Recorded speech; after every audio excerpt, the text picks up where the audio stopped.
આણંદ શહેરમાં અસાનધારાની આગામી 10 વર્ષ માટે મુદ્દત વધારવાની માંગ સાથે આજે જુદા જુદા સંગઠનો દ્વારા રેલી કાઢી વિરોધ પ્રદર્શન કરી કલેક્ટરને આવેદનપત્ર આપવામાં આવ્યું હતું। આણંદ શહેરમાં વિવિધ વિસ્તારમાં લાગુ કરવામાં આવેલી અસાનધારાની મુદ્દત આગામી ડિસેમ્બરના રોજ પૂર્ણ થતી હોય આજે શ્રી રામ જન્મોત્સવ સમિતિ, હિન્દુ જાગૃતિ અભિયાન સમિતિ અને જયસિંહ નાકાવાડા હનુમાન મંદિર સેવા ટ્રસ્ટના આગેવાનોએ આણંદ શહેરમાં મહારાણા પ્રતાપ સર્કલથી રેલી કાઢી કલેક્ટર કચેરી ખાતે વિરોધ પ્રદર્શન કર્યા બાદ કલેક્ટરને આવેદનપત્ર આપી લેન્ડ જેહાદ અટકાવવા માટે અસાનધારાની મુદ્દત લંબાવવા માટેની માંગ કરી હતી।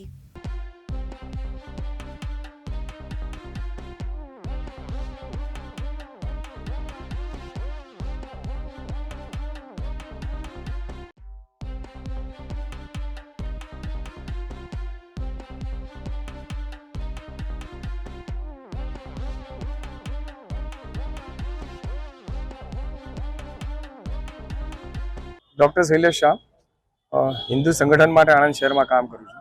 આજે જે આવેદનપત્ર આપ્યું રેલી કાઢી શું માંગણીઓ છે કઈ બાબતને લઈને આવેદન? માંગણી તો ફક્ત એક જ છે, કારણ કે તમે છેલ્લા 6 મહિનાથી જોઈ રહ્યા છો કે ભારત દેશની અંદર જે રીતે હિન્દુ પર અત્યાચાર થઈ રહ્યા છે, બાંગ્લાદેશમાં પરિસ્થિતિ જોઈ શકો છો। સેમ પરિસ્થિતિ આજે છેલ્લા 5 વર્ષથી આણંદ શહેરમાં અશાનધારાનું અમલીકરણ હોવા છતાં પણ ઘણા બધા એરિયા એવા છે કે જ્યાં આગળ લઘુમતી કોમોએ પોતાનો પગદંડો જમાવવાની કોશિશ કરેલ છે। 31/12/2024ના રોજ આણંદ શહેરમાં અશાનધારો પૂર્ણ થાય છે।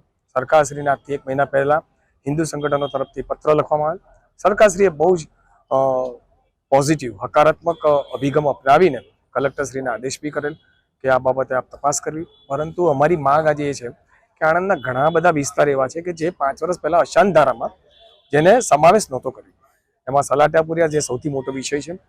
ઘણા બધા હિન્દુના ઘર ત્યાં આગળ લઘુમતી કોમોના ઘરોથી ઘેરાયેલા છે। કલેક્ટરશ્રીએ આજે અમારા આવેદનપત્ર સ્વીકાર્યું। બહુ સરસ રીતે કલેક્ટરશ્રીનો અભિગમ હતો।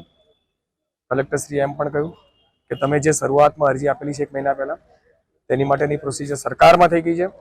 અશાનધારાને રિપીટ કરવા માટેની તો પ્રોસિજર સ્ટાર્ટ થઈ ગઈ છે, પરંતુ અશાનધારામાં નવા એરિયાને સમાવેશ કરવા માટે આપ લોકોએ ફરીથી એક પર પ્રક્રિયા કરવી પડશે, જેનું અમે પૂરેપૂરો સાથ સહકાર આપીશું।